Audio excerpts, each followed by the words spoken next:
চলো good morning তোমাদের সবার সাথে। হঠাৎ করেই আমাদের 1 ঘন্টার মধ্যে আমাদের একটা জায়গা চেঞ্জ হয়ে গেল। একদিনের মধ্যে একটা জায়গায় যাবো ভেবেছিলাম, 1 ঘন্টার মধ্যে আমরা চেঞ্জ করলাম, সেই জন্য একটু লেটে বেরোলাম। কিন্তু আমাদের এটা ফার্স্ট, আমাদের কাছে হচ্ছে কি ড্রিম প্লেস বাইক রাইডে।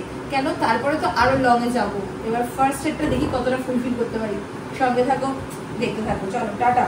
আচ্ছা, আমরা আমাদের জার্নিটা শুরু করেছিলাম ঠিক টালিগঞ্জের থেকে। আর আমরা মোটামুটি 4:45-এ আমাদের স্টার্ট করেছিলাম। এখন 40 থেকে 45 মিনিট হয়েছে, আমরা অলরেডি মধ্যমগ্রামে ঢুকে গেছি। আর আমাদের স্পটটা আমরা হচ্ছে গিয়ে আমাদের ফার্স্ট আমরা আজকে পৌঁছাবো শিলিগুড়ি। আর যদি আমাদের টাইম থাকে তাহলে শিলিগুড়ি থেকে আজকে আমরা দার্জিলিং পৌঁছে যাব। আর আমরা যে রুটটা ধরে এলাম এটা আপাতত আমাদের মনে হয়েছে ইজিয়েস্ট রুট। এই কারণেই এটা ইজিয়েস্ট রুট মনে হয়েছে, তার কারণ আমরা একদম টলিগঞ্জ ধরে পার্ক সার্কাস বাইপাস হয়ে আমরা দমদম এয়ারপোর্ট বিরাটি হয়ে আমরা এখন মধ্যমগ্রামে ঢুকেছি। মধ্যমগ্রাম থেকে আমরা বাদিক নিয়েছিলাম কল্যাণী এক্সপ্রেসওয়ে ধরার জন্য। এখান থেকে আবার আমরা নিলাম ডান দিক। এখান থেকে যাব হচ্ছে কি কাপা মোড়। তারপরে রুটটা আবার সঙ্গে থাকো আমাদের সাথে, তোমাদেরকে বলতে থাকছি যতটা পারা যায় তোমাদেরকে শর্টে যতটা আমরা পৌঁছাতে পারবো, যেরকমভাবে তোমাদেরকে ততটাই সেইভাবে শেয়ার করবো। তো চলো, আমরা ধরে নিয়েছি রাস্তাটা। অসাধারণ লাগছে সকালবেলায়, একটা ফ্রেশ এয়ার আর তার সাথে ফুল স্পিডে বাইকের জার্নি। অসাধারণ অসাধারণ। কল্যাণী এক্সপ্রেসওয়েটা মানে দারুণ লাগছে, দারুণ।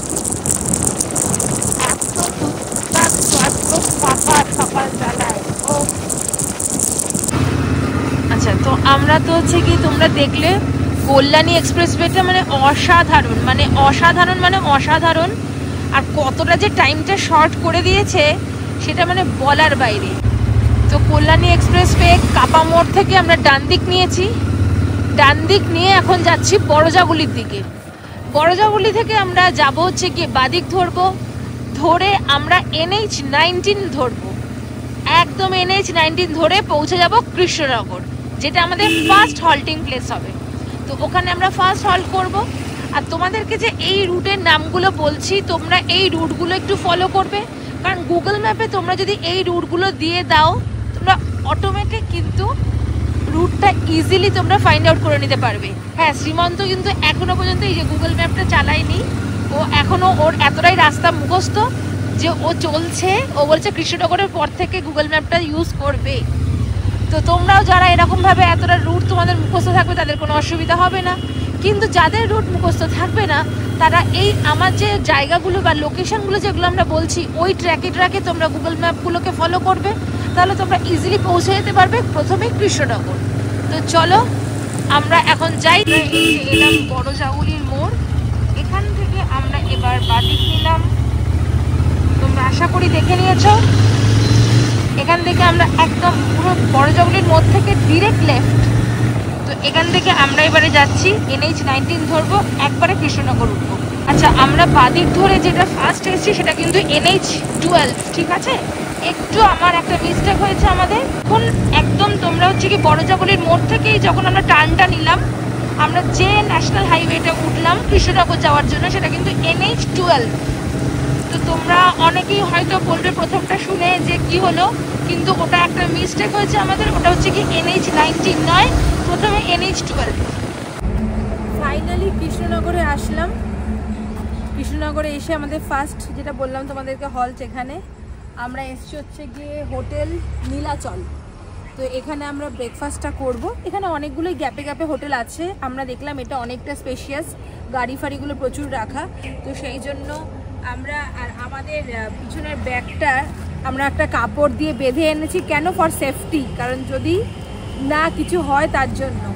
তো যাই হোক, আমরা এখানে এসছি। এবার এখানে ব্রেকফাস্টটা করে তারপরে আমরা আবার বেরিয়ে যাব।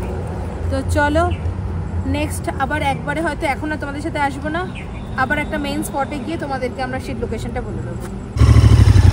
বহু দিনের সেই ইচ্ছে সেটা চোখে দেখতে পাচ্ছি, মনে হচ্ছে আলটিমেটলি একটু একটু করে রিচ করছি, তাই তো?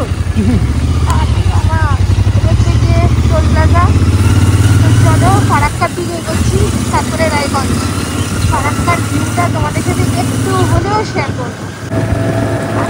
আকাশটাও কি সুন্দর দেখো। এটা ফারাক্কা পৌঁছানোর আগে, ফারাক্কা আর হচ্ছে গিয়ে ওই 40 কিলোমিটারের মতন, তার আগে একটা ব্রিজ পড়ছে যার নাম আহিরন সেতু।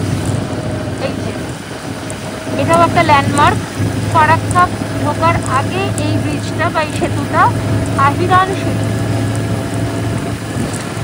আর আজকের ওয়েদারটা না দুর্দান্ত, জানো তো, না সেরকম রোদ না সেরকম গরম, হালকা হালকা চকচকে।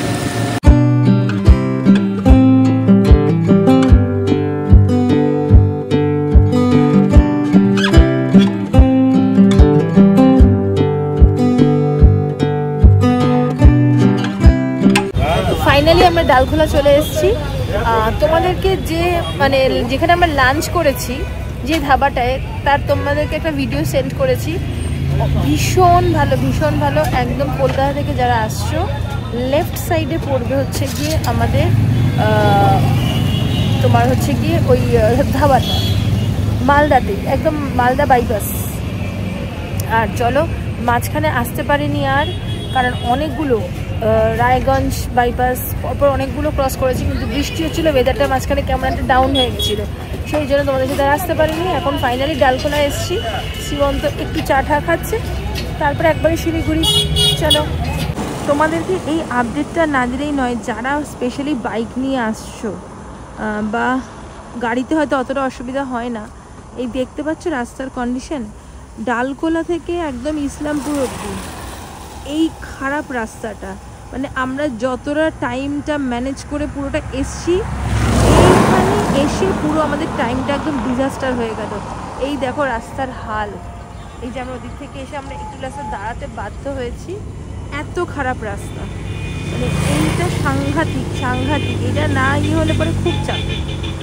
ফাইনালি বাগডোগরা ঢুকছি আমরা, আর সেটা ঢোকার তো তোমরা জানোই, এই যে শুরু হয়ে গেছে সেই যে আমাদের যেটা কিনা এখানে আমাদের আইডেন্টিফিকেশন, টি গার্ডেন সব। আর তোমাদেরকে আরেকটা জিনিস একটু বলার, সেটা হচ্ছে কি সব ডিটেলসই বলেছি। যাওয়ার সময় তোমাদের যদি কারোর মনে হয় বা দেখতে পাচ্ছ যে 2টো বেজে গেছে অলরেডি মালদায়, তাহলে কিন্তু আমরা যে রুটটা দেখিয়েছি ডালখোলা, ওটা দিয়েই যাবে। ওটায় হয়তো 30 কিলোমিটার একটু বেশি আমাদের লাগবে, রাস্তাটাও খারাপ তোমাদের যেটা দেখালাম, কিন্তু তবুও বোতলবাড়ির রাস্তাটা আমরা ইউটিউবের দাদাদের ব্লগ সব দেখেই কিন্তু আমরা দেখেছি ছিনতাই হয় অনেক, একদমই ঠিকঠাক নয় রাস্তাটা। তো ওইটাকে অ্যাভয়েড করাই বেটার, যতই আমাদের লেন্দি হোক না কেন। হ্যাঁ, ফেরার দিন আমরা যেহেতু সকালে ফিরবো, তোমরাও যারা সকালে ফিরবে, ওটা যেহেতু অনেকটা কম ডিস্টেন্স, ওটা দিয়ে তোমরা ইজিলি ফিরতে পারো, আমাদেরও সেই রকমই প্ল্যান রয়েছে, কিন্তু বিকেলের পরে ওই রাস্তাটা অ্যাভয়েড করাই বেটার। তো ফাইনালি আমরা শিলিগুড়িতে এসেছি, অনেকটা রাত হয়ে গেল। বারবার বলছি যে ওয়েদারটাও কখনো খুব ভালো কখনো খুব খারাপ, আর তার সাথে রাস্তাটাও। আর আমরা অ্যাকচুয়ালি জানতাম যে আজকে যদি পারি দার্জিলিং পৌঁছে যাবো, বা দার্জিলিং কোন স্পট, মানে দার্জিলিংটা আমাদের টার্গেট। এবারে ওয়েদারের উপরে না ডিপেন্ড করছে যে কী হবে। এবার আজকে ওই জন্য আমরা তো কোনো হোটেল বা রিসর্ট কিছু বুকিং করে আসিনি, কারণ রাতে প্ল্যান 1 ঘন্টার মধ্যে ডিসিশন নিয়ে বেরিয়ে যাওয়া।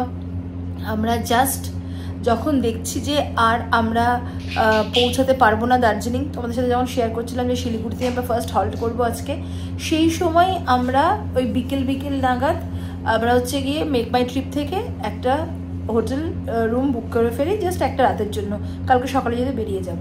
আর খুবই মিনিমাম প্রাইস।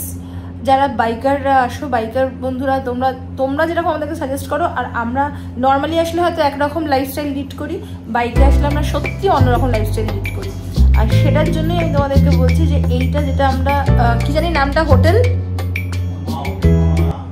মাউন্ট আমারা, একটু ভিতরে একটা গোল সেবক রোডে, আর সামনেই দোকান ভর্তি, কিন্তু একটা ছোট লেন রয়েছে, তার মধ্যে থেকে এই হোটেলটা, আর প্রচুর লোক রয়েছে, আর ভীষণই রিজনেবল, মোটামুটি 1200, 1500, 1600 এর মধ্যেই রয়েছে। আর রুমটারও সমস্ত কিছু ফেসিলিটি বেশ ভালো। তো তোমাদের সাথে এটাই শেয়ার করার। আর পুরো রোড ট্রিপটা মানে কোথা থেকে কী জার্নি কী সবটা তোমাদের সাথে বললাম। তো চলো, কালকের দিনে আবার নতুন একটা ব্লগ আসবে, সঙ্গে থাকো।